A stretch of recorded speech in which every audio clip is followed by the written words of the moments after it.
እንደ ስታሊን ሰው ዘቅዝቀን ገርፈናል።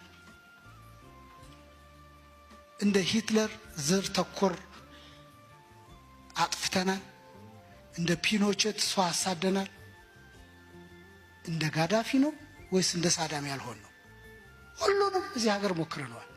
እንደ አይሁድ ሰው እርቃኑን ሰቅለናል። እንደ እስጢፋኖስ በድንጋይ ቀጥቅጠን ገለናል።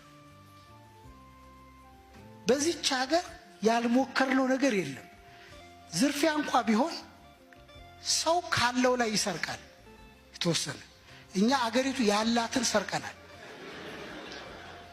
ዝርፊያ ነው፣ ቶርቸር ነው፣ መለያየትን ነው፣ ማፈናቀልን ነው፣ በዘር መለያየትን የትኛውን ነው ያልሞከርነው?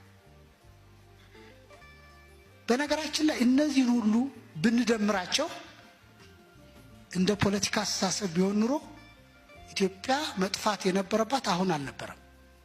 እዚህ ብዙ ምሁራን አላችሁ። በደንብ ታሪኩን ብናጠነው ሩዋንዳውያን በዘር ተጨፋጭፎ 800,000 ሰው በገጀራ ያለቀው በአንድ ሬዲዮ ፕሮግራም ነው። የሚገርማችሁ ያን ሬዲዮ ፕሮግራም የተዘራውን ዘር ብታስቡት ኢትዮጵያ ውስጥ ከተዘራው ዘር በጣም ትንሽ ነው። የኛ ይከፋል፣ ግን አለን እንዳገር።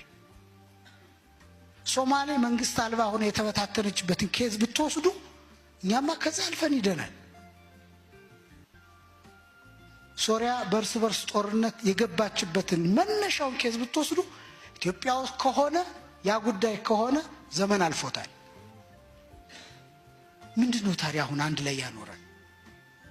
የኔ እምነት ቅድም ወንድሜ የተናገረው ሳይንሳዊ ፖለቲካዊ አውትሉክ ቢሆን አሁን የምነግራችሁ ደግሞ ዲያዘር አውትሉክ ስፒሪቹዋል እንየው ነው።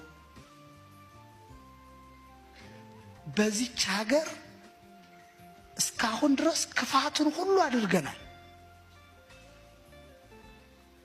አሁን የቀረን ጥቃቅን ክፋቶች አሉ ገና የምንጨርሳቸው።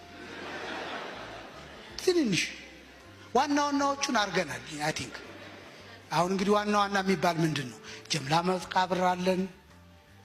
ከአንድ ቦታ ወደ አንድ ቦታ በጨለማ መኪና ጭነን ሰደናል፣ ገርፈናል፣ የአገሪቱን ሀብት ወደ ውጭ ልከናል።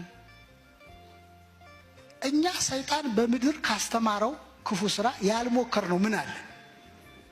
ሁሉንም አድርገናል። አሁን እንግዲህ ልብ በሉ፣ እንደ ሰው ከእንግዲህ በኋላ የሚቀረ በጎ ስራ ብቻ ነው።